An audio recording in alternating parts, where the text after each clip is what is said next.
Assalamualaikum warahmatullahi wabarakatuh. Alhamdulillah, salatu wassalamu ala rasulillah Sayyidina Muhammad ibn Abdillah wa ala alihi wa sahbihi wa mawalah, amma ba'd. Hadratal kurama wal fadil, para alim ulama, para kiai, para gus, para neng. Alhamdulillah, sedikit saya ingin menjelaskan bahwa di gedung ini 5 tahun yang lalu saya dan kawan-kawan yang lain hadir sama seperti panjenengan menjadi peserta daurah. Saat itu pematerinya adalah kiai-kiai kita, Kiai Abdurrahman Nafis, Kiai Muhyiddin, Ustadz Idrus dan lain sebagainya. Berlalu dari 5 tahun, alhamdulillah berkembang banyak sekali orang-orang yang ahli di bidang masalah aswaja. Hari ini panjenengan yang hadir di tempat ini insyaallah akan muncul, akan lahir generasi pembela-pembela aswaja di tempat Anda masing-masing. Di sebelah saya sudah hadir beliau Ustadz Idrus Romli. Pernah ada orang bertanya di Facebook saya, siapa Ustadz Idrus? Saya jawab, beliau orang yang ditakuti Wahabi, yang diperhitungkan oleh Syiah, orang yang ketika liberal menghadapi beliau, beliau menjadi gentar. Ketika HTI berhadapan beliau, mereka diam. Itulah sosok Ustadz Idrus Romli.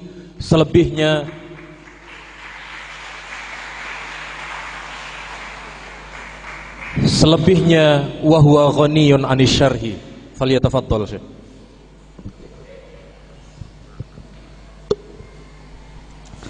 Assalamualaikum warahmatullahi wabarakatuh. Bismillahirrahmanirrahim. Alhamdulillahi rabbil alamin. Wal aqibatu lil muttaqin. Wassalawatullahi al-barrir rahim. Wa malaikatihil muqarrabin. Ala sayyidina Muhammadin khatamin nabiyyin. Wa ala alihi wa sahbihi ajma'in, amma ba'd. Para kiai, para gus, para ning, wabil khusus wa nakhussu bidzikri, komandan kami, Direktur Aswaja Center, Kiai Haji Abdurrahman Nafis LC MAG, yang saya hormati dan saya banggakan karena beliau sangat gigih untuk memperjuangkan terlaksananya acara daurah aswaja di Jawa Timur dengan modal lillahi ta'ala alias ta'oleh. Dan saudara moderator Ustadz Ma'ruf Khozin yang saya cintai dan saya banggakan. Alhamdulillah, pada sesi pertama ini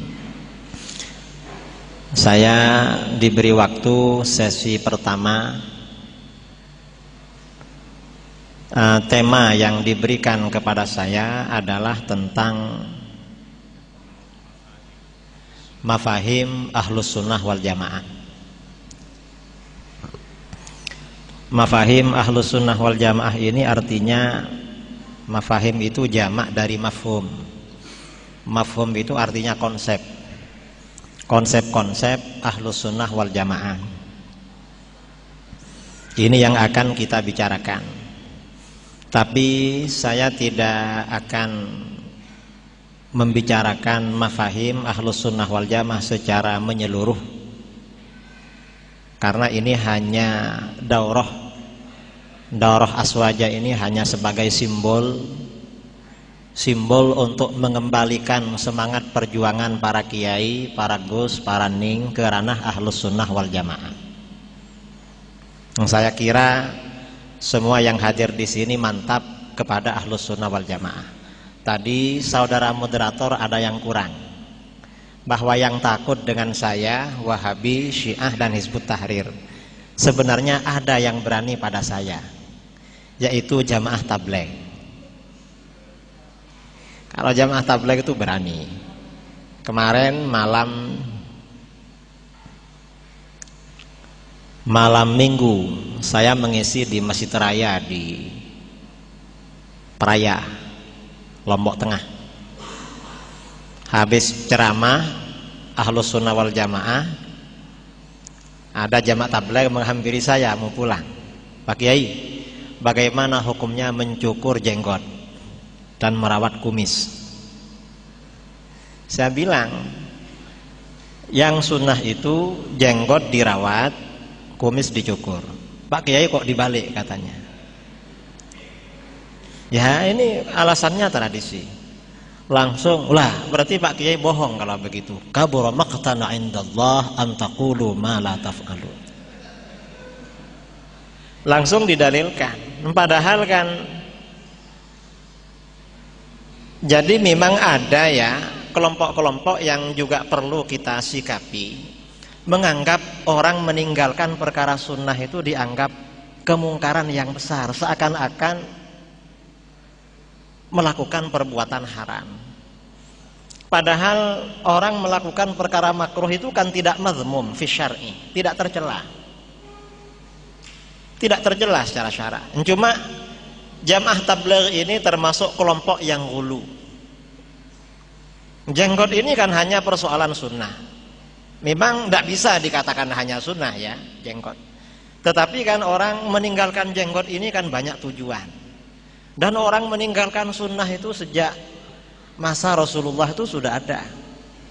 Dalam perang Khaybar ada seorang sahabat Sayyidina Qatadah kena senjata. Akhirnya matanya yang sebelah jatuh. Datang menghadap Rasulullah. Rasulullah, tolong kembalikan ini. Lalu kata Rasulullah, sudah, kamu terima saja. Walakal jannah, kamu nanti masuk surga. Ternyata kata Sayyidina Qatadah, Rasulullah, surga itu memang impian setiap orang. Cuma kalau ini tidak kembali lagi, saya tidak bisa kawin lagi. Saya ini kalau ada wanita cantik, pasti saya lamar, saya kawin lagi. Kalau ini tidak ada, mereka tidak mau. Tolong kembalikan. Oleh Rasulullah dikembalikan itu. Coba ada Wahabi kan pasti, ada jamaah tabligh pasti dimarahi. Sayyidina Qatadah. Ini juga walaupun tidak bahaya, tetapi ini juga perlu diberikan mafahim, konsep pemahaman tentang konsep-konsep tentang Ahlus Sunnah wal Jamaah. Nah, sekarang di Indonesia tantangan yang dihadapi oleh Ahlus Sunnah wal Jamaah ini sangat banyak. Belum lagi yang tantangan ya dari perundang-undangan negara yang kadang memang tidak memihak terhadap Ahlus Sunnah wal Jamaah. Regulasi sebagian daerah yang tidak memihak terhadap aswaja.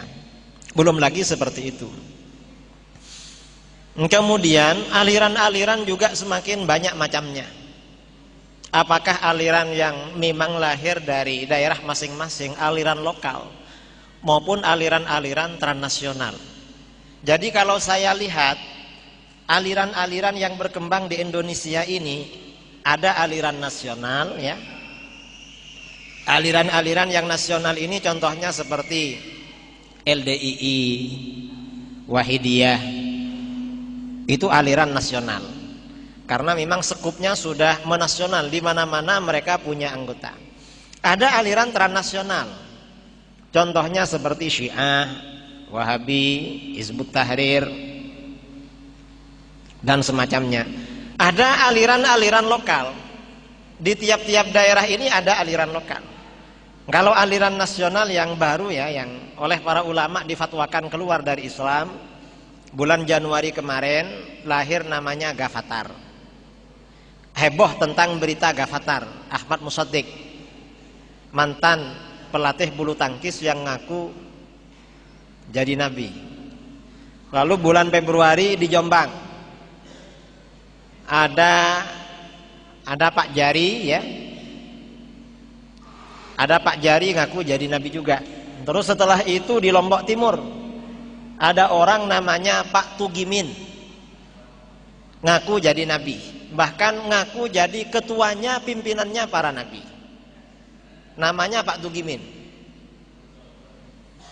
Memang orang Jawa, aslinya orang Jawa, cuma sekarang tinggal di Lombok. Ini aliran-aliran semacam ini semakin banyak di mana-mana. Ini mengapa? Aliran-aliran ini apakah yang lokal? Yang lokal ini juga semakin banyak. Karena ternyata di tiap daerah ini selalu ada aliran-aliran lokal yang belum punya jaringan ke daerah-daerah lain. Kadang-kadang aliran ini sebenarnya munculnya dari thariqah. Ada thariqah ya, yang bersangkutan sebenarnya belum layak menjadi mursyid tapi dimursyidkan.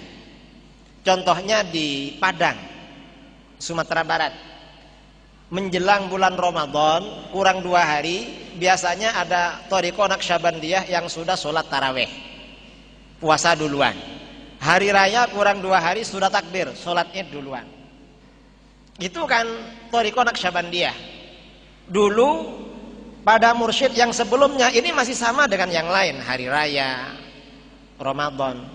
Setelah diganti oleh anaknya, kebetulan anaknya ini tidak pernah mondok. Tidak pernah mondok, ya tidak pernah ikut daurah aswaja karena belum ada ya. Cuma karena beliau ini profesor doktor, kuliah, akhirnya jadi penggantinya mursyid. Karena memang latar belakangnya keilmuannya tidak cukup, akhirnya thariqah Naqsyabandiyah di bawah kemursyidan beliau, akhirnya menjadi aneh. Ramadan mendahului 2 kali, Idul Fitri juga mendahului 2 hari sebelumnya. Waktu saya ke Sumatera, saya tanya ke kiai-kiai yang dekat mereka, alasannya apa kiai? Mereka kok duluan? Katanya pakai dalil fastabiqul khairat.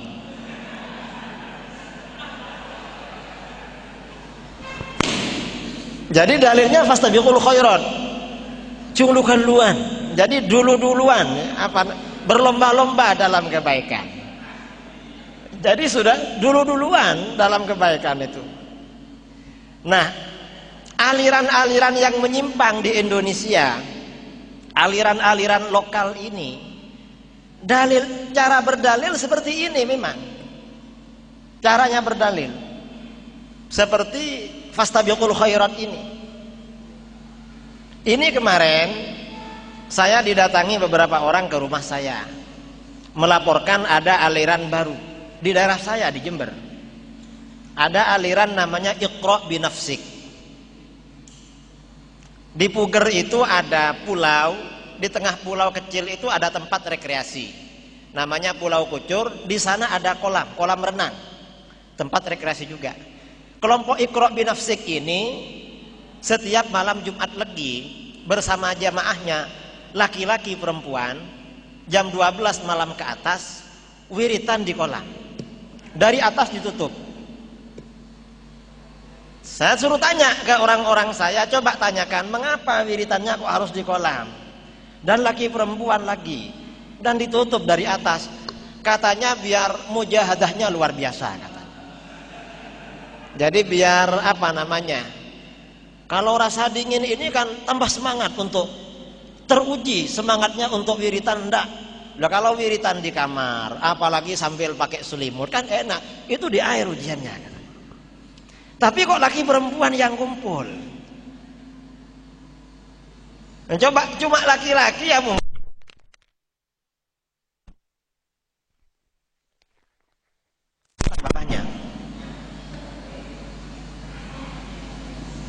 Nah, aliran-aliran semacam ini itu punya dalil, walaupun antara dalil dengan yang didalilkan itu tidak cocok, tidak pernah nyambung. Nah, ini mengapa aliran-aliran semacam ini banyak bermunculan?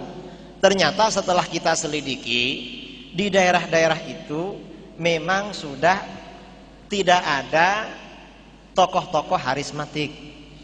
para kiai yang alim, para kiai yang benar-benar mengerti ilmu agama di daerah-daerah itu sudah tidak ada.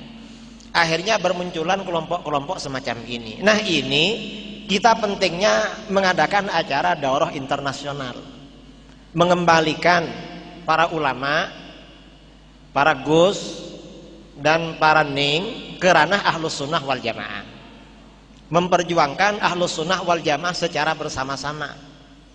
Kita ini saya kira sudah waktunya di daerah ini ya, para kiai, para ustadz untuk ceramah ini sudah waktunya tidak menunggu untuk diundang, tetapi juga perlu membuat rutinan di daerah-daerah, di mana daerah-daerah minus kita buat rutinan.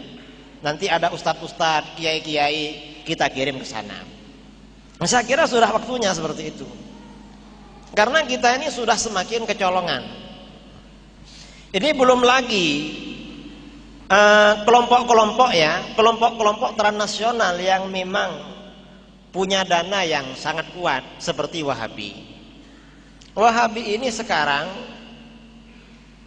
gangguannya kepada kita semakin luar biasa. Dan ini sudah merata hampir di mana-mana. Mulai dari Sabang sampai Merauke. Mereka ini punya tim yang dikirim ke sana. Dan ustadz-ustadz Wahabi ini memang gajinya mahal. Karena laporan dari mantan-mantan mereka, saya beberapa kali waktu ngisi ke Bogor, waktu ngisi di Bekasi, di tempat lain, mantan-mantan Ustadz Wahabi laporan ke saya. Saya tahu, Kiai, gajinya Ustadz Wahabi tiap bulan tahu. Berapa? $1.500. Loh, sampean kok tahu? Saya dulu mantan Ustadz Wahabi. Jadi saya coba menjadi dai mereka. Satu bulan itu $1.500, lumayan Kiai. Kalau sekarang kan 20 juta lebih. Seandainya punya istri 4, itu lebih dari cukup. Mengapa? Punya istri 1 itu 1 bulan kan cukup. 2 juta itu sudah katanya. 2 juta itu sudah Masya Allah Kiai katanya. Padahal ini kan 20 juta. 20 juta. Nah terus sampean kok keluar dari Wahabi? Ya saya pikir, saya tidak mantap dengan ajaran mereka. Dulu itu karena tidak punya kerja katanya. Karena tidak punya kerja. Sekarang kan sudah jadi dosen Kiai, sudah ngajar ke sana, sudah keluar. Loh, berarti sampean dulu mengajarkan Wahabi? Enggak Kiai. Saya dulu minta ditugaskan ke daerah yang jauh dari kota, agar tidak bisa diawasi oleh pengawas. Jadi saya masih tahlilan, masih ini. Cuma lama-lama takut ketemu, akhirnya keluar katanya. Jadi $20 memang. $1.500. Jadi mereka ini kerjanya ya cuma berjamaah di masjid. Makanya orang Wahabi ini modus ya, cara menguasai suatu daerah. Mula-mula mereka akan rajin berjamaah. Masjid kotor disapu. Muadzin tidak ada, azan. $1.500. Nah akhirnya ustadz-ustadz yang jarang berjamaah dijelek-jelekan. Coba lihat, itu kalau Ustadz Aswaja ke pasar, ke sawah, tidak berjamaah. Lah memang Ustadz Aswaja tidak ada yang bayar memang. Ada bayaran itu kalau ada orang mati. Kalau ada orang meninggal, baca talqin, baru dapat apa? Beras tuh ya. Saya kalau ada tetangga meninggal lalu baca talqin kan biasanya dihantarkan beras kan. Kata orang Madura sortana. Apa saja, beras, gedang, nyiur itu. Kan menunggu orang mati gajinya itu memang. Lah orang mati kan tidak tiap hari ada. Tahlilan itu baru dapat berkat hari ke-7, tok petok. Kalau mulai malam pertama, 2, ketiga, tidak ada itu. Memang tidak ada bayarannya Ustadz Aswaja. Makanya tidak pulang dari pasar, dari sawah, berjamaahnya telat-telat. Dijelek-jelekkan sama $1.500 ini. Makanya saya katakan, waktu saya kemana-mana, mengapa? Orang-orang tanya, mengapa Kiai? Wahabi masih membid'ahkan kita. Kan dalil yang Kiai terangkan sudah jelas. Jawaban kita, lah mereka itu pertimbangannya bukan dalil, tapi dolar. Kalau kita ini kan beragama sesuai dengan dalil, kalau mereka itu beragama sesuai dengan dolar. Wad dolar afdal minad dalil.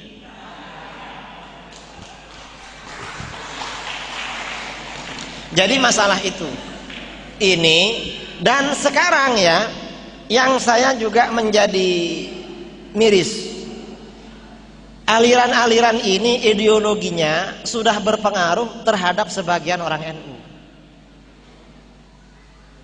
Orangnya masih NU, kadang masih pengurus NU. Di sebagian daerah di Sulawesi ada Rois Syuriah NU, itu juga menjadi pendiri organisasi Syiah, juga pendiri organisasi Wahabi. Rois Syuriah NU. Tapi memang di luar Jawa itu Rois Syuriah itu bukan kiai. Sebagian Rois Syuriah itu ada yang dokter, ada yang wakil bupati. Jadi kalau assalamualaikum itu bukan warahmatullah. Itu Rois Syuriah. Memang nggak ngerti. Nah, sebagian pengurus-pengurus NU ini akidahnya terpengaruh Wahabi. Pengaruhnya bagaimana? Ada yang relativis, artinya NU ini benar, Wahabi juga benar. Perbedaan kita dengan Wahabi ini oleh sebagian masyarakat kita ini dianggap perbedaan yang ringan-ringan saja, sama dengan perbedaan Hanafi dan Syafi'i. Ada yang begitu. Tapi orang ini akidahnya masih NU, artinya dia masih wujud qidam baqo, tahlilan, tapi tidak menyalahkan Wahabi. Dan ini banyak. Nah, kelompok yang semacam ini berbahaya, karena sedikit ada persoalan bisa pindah. Oh, sama saja dengan NU. Ini sudah banyak. Sebagian anak-anaknya sudah disekolahkan ke lembaga-lembaga dan pesantrennya Wahabi. Yang orang semacam ini. Ini yang terjadi di daerah saya di Jember. Yang kedua, orang yang terpengaruh dengan Wahabi ini artinya memang akidahnya memang sudah Wahabi, tapi masih NU. Artinya masih tahlilan, masih ini. Cuma secara akidah sudah tidak Asy'ariyah, sudah tidak Ahlus Sunnah wal Jamaah. Ini banyak terjadi. Kadang-kadang mungkin karena mereka ini sering nonton TV Roja, akhirnya mereka pola pikirnya itu Wahabi. Kalau berdialog, kamu gimana kalau ada persoalan? Ya terserah yang ada di langit, terserah Tuhan yang ada di langit. Padahal kalau Ahlus Sunnah ini kan qiyamuhu binafsihi, Allah tidak bertempat, tapi ini sudah mengatakan Tuhan ada di langit. Kadang lebih halus lagi, terserah yang ada di atas. Kadang tangannya sambil nunjuk yang ada di atas. Lah atas jadi emah.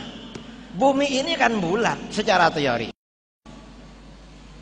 Semuanya kan atas, yang di atasnya bumi. Apa Tuhan itu seperti bola melingkar ke bumi? Kan enggak. Ada orang-orang Ahlus Sunnah seperti itu. Kadang-kadang ini sudah menjadi guru di sekolah ma'arif. Kadang-kadang seperti itu. Ini sering saya jumpai di daerah-daerah. Ya ini gara-gara pengaruh pengaruh dari Roja TV, TV Wisol, ini dan lain sebagainya. Karena pengaruh TV-TV ini. Karena memang kita Aswaja ini punya TV Aswaja TV. Cuma Aswaja TV itu kadang yang ditampilkan kan liberal kadang. Kadang Jalaluddin Rahmat juga ceramah di Aswaja TV. Akhirnya orang-orang ini kan jadi termakan dengan berita dari media-media Wahabilah itu, yang Aswaja TV menerima liberal, menerima Syiah. Akhirnya mereka beralih ke acara-acara TV Wahabi seperti Wisal, Raja TV dan lain sebagainya. Dan kemudian kemasan acara di TV-TV mereka kelihatannya lebih menarik, lebih islami daripada TV-TV Aswaja. Saya dulu pernah ditelepon oleh seorang warga NU dari Jombang. Saya angkat, ada apa? Gus, kenapa TV 9 itu iklannya ada yang tidak menutup aurat? Dulu kan pernah ada iklan alat olahraga itu. Alat olahraga itu ya, kan yang perempuan kan orang bule, orang barat. Saya jawab, itu kan orang bule, bukan orang Islam.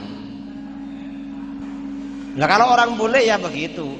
Tapi kok iklannya masuk TV 9? Saya bilang, TV 9 itu tidak punya uang, memang harus dari sana katanya.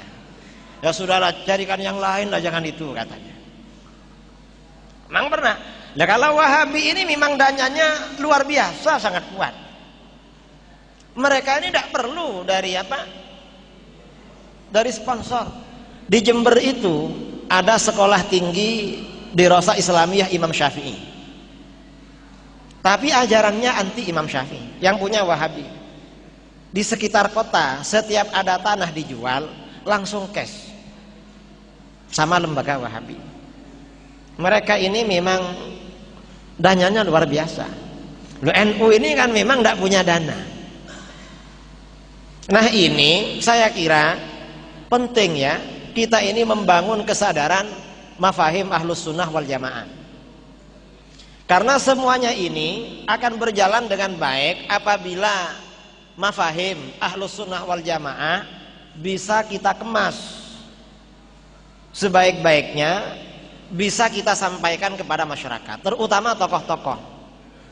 Karena adanya kelompok-kelompok yang menyimpang ini di daerah-daerah, itu terutama di daerah-daerah di mana orang-orang yang ditokohkan sudah tidak peduli dengan munculnya aliran-aliran baru. Mengapa tidak peduli? Orang-orang yang ditokohkan di daerah-daerah tidak mengerti persoalan itu.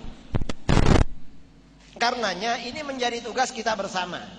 Daurah Aswaja ini nanti harus kita lakukan sampai ke tingkat ranting. Dan tidak perlu kepada masyarakat. Karena masyarakat ini kalau disampaikan dalil mereka tidak ngerti.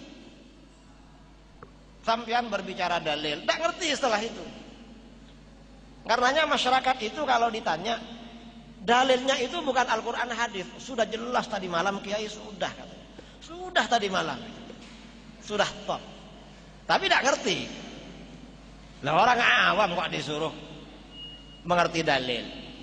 Mereka itu ngertinya memang cerita-cerita. Tetapi tokoh-tokoh yang ada di tingkat RT, tingkat kampung, tingkat RW, itu perlu memang kita berikan pemahaman. Apakah melalui masjid atau melalui apapun, ini perlu. Ini saya kira kita ini penting ya untuk menanamkan mafahim ahlus sunnah wal jamaah secara lebih menyeluruh. Karena tantangan yang kita hadapi memang cukup luar biasa. Kemarin kira-kira 2 minggu yang lalu saya ke Aceh Barat Daya. Saya terkejut karena acara Maulid Nabi ngundang saya. Acara kabupaten mengadakan Maulid Akbar. Ternyata karena tahun kemarin saya ke sana, kebetulan bupatinya ini alumni pondok.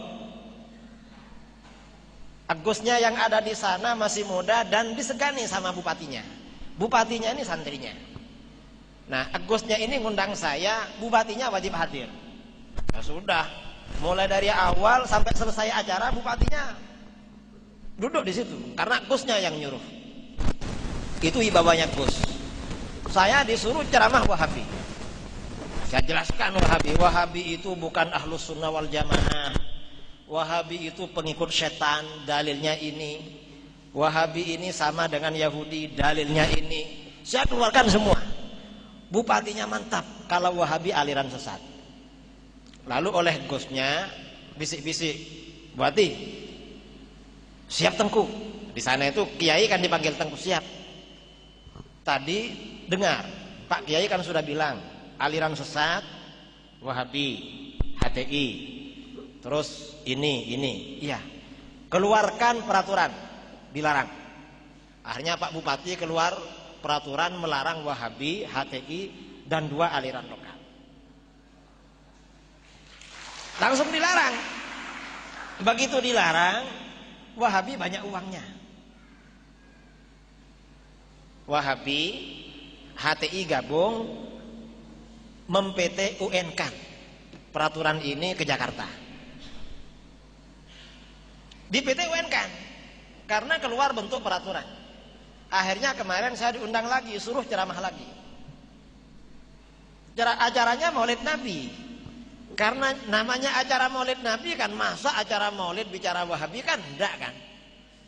Kalau Maulid itu ya tentang kelahiran Rasulullah. Rasulullah itu seperti apa? Syaratnya para nabi itu apa saja? Karena kebetulan isu-isu kemarin yang aktual kan tentang Ghafatar dan Pak Jari. Saya menerangkan tentang sifat wajib para nabi. Sifat wajib para nabi kalau secara akli ada 4. Siddiq, amanah, tabligh, fatonah. Tapi kalau secara syar'i lebih dari itu.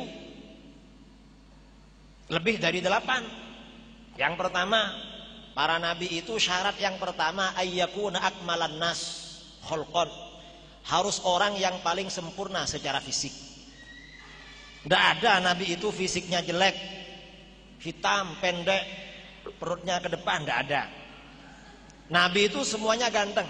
Karenanya di dalam hadis riwayat At-Tirmidzi, Rasulullah SAW bersabda, "Ma ba'atsallahu nabiyyan illa hasanal wajhi hasanas saud."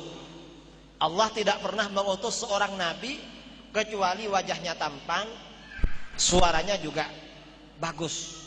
Wa kana nabiyyukum ahsanahum wajhan wa ahsanahum sautan. Akhirnya orang-orang tertarik. Saya bicara Maulid sampai selesai. Waktunya mepet, selesai. Agusnya tidak puas. Karena Agusnya belum puas, saya ditahan, tidak boleh pulang. Kiai jangan pulang dulu katanya. Kenapa? Saya masih kurang. Kenapa? Tadi memang Maulid Nabi, tapi Kiai nyebut Wahabi kurang. Akhirnya saya diminta mengisi kuliah malam khusus bicara Wahabi. Saya minta, Wahabi di sini apa saja pendapatnya? Sampaikan. Sudah. Bicara Wahabi. Ternyata ya cerita tentang di PT UN kan itu. Nah sekarang kawan-kawan Aswaja di sana sedang mengumpulkan dalil-dalil Ahlus Sunnah wal Jamaah bahwa bupati berhak melarang Wahabi. Karena Agusnya ini wibawa. Pernah ada rakyat di sana, ada acara pernikahan mendatangkan orkes dangdut. Agusnya masih ada di luar kota. Agusnya dengar, bupatinya ditelepon. Tolong di stop itu. Langsung dihentikan. Ini pentingnya kewibawaan Gus. Karenanya pada hari ini kita mengadakan acara daurah Aswaja untuk Gawagis dan Nawaning. Karena Gus ini biasanya kalau berbicara kepada orang-orang penting langsung didengar. Nah kira-kira aksi ke depan ini kira-kira bagaimana yang akan kita laksanakan? Apa nanti memungkinkan di Jawa Timur ini ada perda pelarangan Wahabi? Kalau saya setuju, tapi menunggu dari MUI ya. Ini kan sebagian Aswaja Center jadi ketua MUI. Saya kemarin ke ketua MUI Probolinggo bisik-bisik, tolong MUI keluarkan fatwa Wahabi sesat. Beliau sudah menjanjikan untuk keluarkan fatwa Wahabi sesat. Karena kalau MUI ini sudah keluarkan fatwa, wali kota dan bupati pasti ikut itu.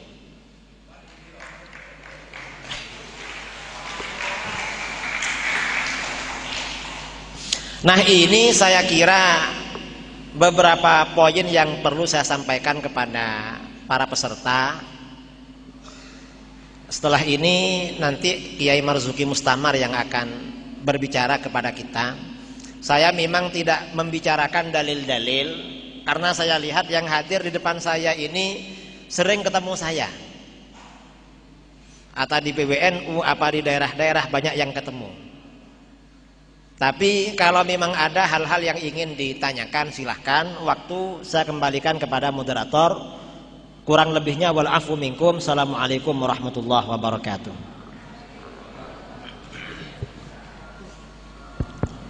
Kita beri tepuk tangan yang meriah untuk beliau.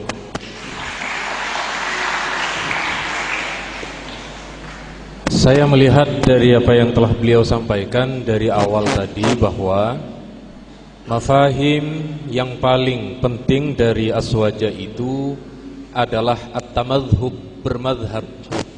Jadi kita memahami hadis, memahami Al-Quran tidak secara teks tetapi melalui rumusan yang telah disampaikan oleh para ulama. Fikih kita bermadhab, akidah kita bermadhab, tasawuf kita bermadhab. Dan sekali lagi, ini yang menjadi poin paling mendasar dari yang disampaikan oleh Ustadz Idrus tadi, mulai dari rihlah perjalanan beliau dari yang paling barat sampai ke paling timur, paling selatan sampai ke paling utara dan seterusnya. Dan di tempat beliau di Kencong sudah dibuka Ma'malul Hujjah atau laboratorium Al-Hujjah. Masih belum hajjah, masih apa namanya? Masih hujjah ya. Hujjah aswaja masih belum, hajjah azwaja masih belum karena direkturnya juga masih belum, Jadi kami yang di bawahnya menunggu direktur. Allahumma shalli ala Muhammad.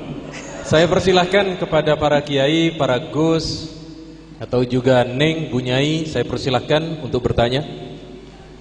Sebelumnya mohon maaf, materi Ustadz Idrus bisa panjenengan buka di Play Store ya, di Google Play. Itu ada Idrus Romli panjenengan. Ya sebenarnya kalau saya menyebut selalu beliau. Cuma kalau panjenengan ngetik UST Idrus tidak bisa. Jadi memang judulnya memang tidak ada nama ustadznya, cuma panjenengan di sana bisa membuka aplikasi tulisan-tulisan beliau, ceramah-ceramah beliau, buku-buku beliau dan lain sebagainya. Tapi khusus yang HP-nya sudah bagus. Terima kasih, monggo. Saya persilahkan dari depan, dari luar pulau, dari Bawean, agak belakang, mohon maaf ya, agak yang belakang dulu, dari Bangil, yang Neng-Neng, Bu Nyai, Bu Ustadzah. Ya sebelah sini dulu, yang pulpen hijau dari mana? Tuban, Madura, monggo, monggo Gus dari Tuban. Mohon maaf dari Bawean. Assalamualaikum warahmatullahi wabarakatuh. Hamdan wa syukran lillah, la haula wala quwata illa billah, amma ba'd. Langsung saja, ini Yai, saya mohon tabayun. Yang sampai sekarang ini saya masih penasaran tentang keberadaan foto Yai di antara orang-orang Wahabi di Miumi. Jadi mohon penjelasan dari Yai Idrus masalahnya. Demikian saja. Miumi. Mungkin itu aja. Terima kasih. Assalamualaikum warahmatullahi wabarakatuh. Matur nuwun, terima kasih. Berikutnya dari silakan maju ke depan supaya kita saling mengenal. Ini Gus dari mana, Lora dari mana, Pinter dari mana, Tengku dari mana? Tengku dari mana.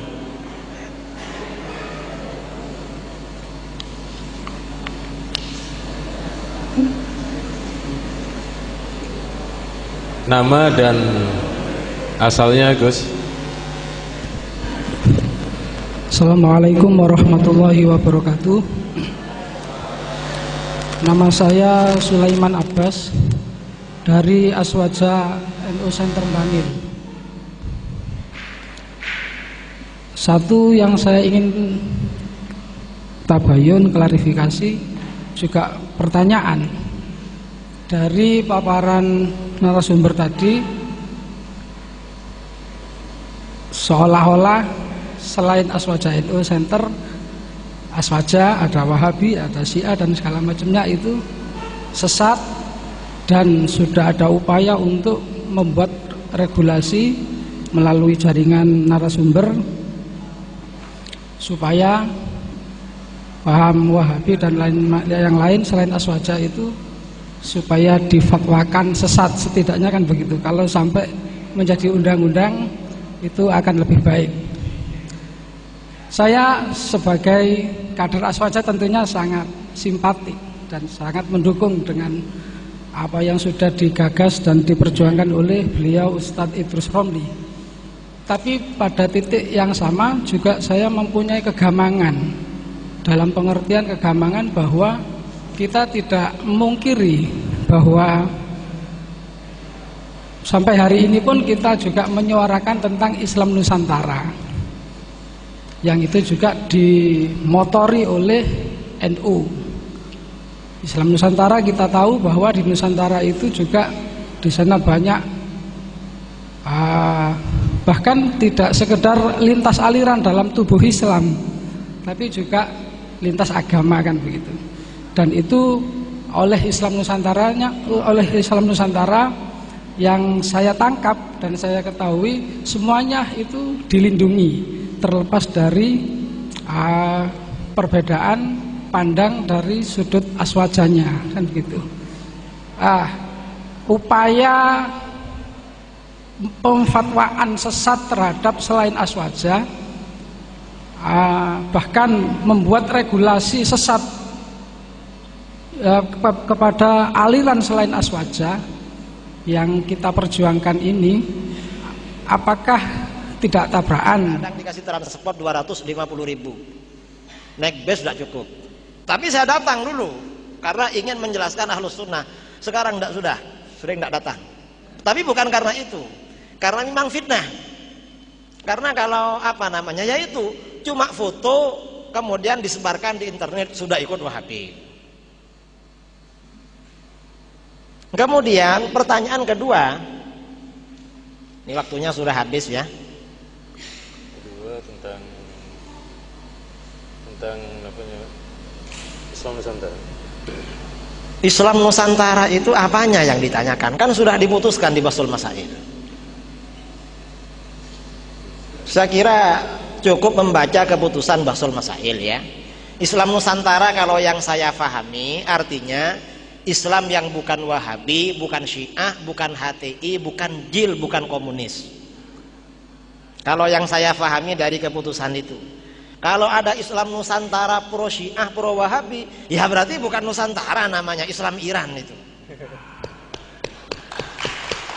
Saya kira begitu aja. Ikhtilaf. Jadi hadis ikhtilaf ini yang diriwayatkan di dalam kitab itu bukan ikhtilaful ulama, tetapi ikhtilafu ummati. Penafsiran sebagian ulama, Imam Al-Baihaqi di dalam sebagian kitab ya, di dalam Tabyinu Kidbil Muftari, yang dimaksud ikhtilafu ummati perbedaan profesi. Ada yang menjadi kiai, ada yang jadi ustadz, ada yang jadi pekerja, jadi dokter, itu rahmah. Karena kalau semuanya kiai misalnya, tidak enak. Semuanya dokter, bingung juga. Makanya harus profesi ini beda-beda. Sebagian ulama menafsirkan begitu. Ada yang mengatakan ikhtilaf ummati maksudnya ikhtilaful ulama. Maksudnya ikhtilaful ulama rahmah ini artinya bagaimana? Ulama yang ijtihadnya benar dapat 2 pahala, yang ijtihadnya salah masih dapat 1 pahala. Dan umat boleh mengikuti di antara pendapat yang berbeda itu. Tentu yang dimaksud dengan ikhtilaf ummati rahmah ini adalah ikhtilaf fil furu'. Perbedaan antara mazhab di kalangan Ahlus Sunnah wal Jamaah, bukan ikhtilaf fil akidah. Kalau perbedaan antara Syiah, Mu'tazilah, Ahlus Sunnah, Wahabi, ini bukan konteksnya ikhtilaf ummati rahmatun, tetapi masuk dalam konteks sataftariku ummati ala 73 firqah kulluha finnar illa wahidah. Jadi bukan rahmatun kulluha finnar kecuali 1 kalau perbedaan akidah. Kalau perbedaan furu'iyah ikhtilaful ulama rahmah. Jadi harus dibedakan itu. Jadi tidak bisa disamakan, konteksnya seperti itu. Terus yang masalah sholawat nariyah ya, Masalah masjid, ini Syekh sudah datang. Karena Syekh ini sudah datang, saya kira saya harus turun dari sini. Karena saya juga kemarin saya bersama beliau. Jadi dari saya, Mas Tarehi, dari saya waktu saya serahkan kepada saudara moderator. Karena ini daurahnya internasional, harus dari luar negeri. Kalau saya ini kan regional gitu. Nah ini internasional sudah sekarang ini. Allah, Allah, Allah.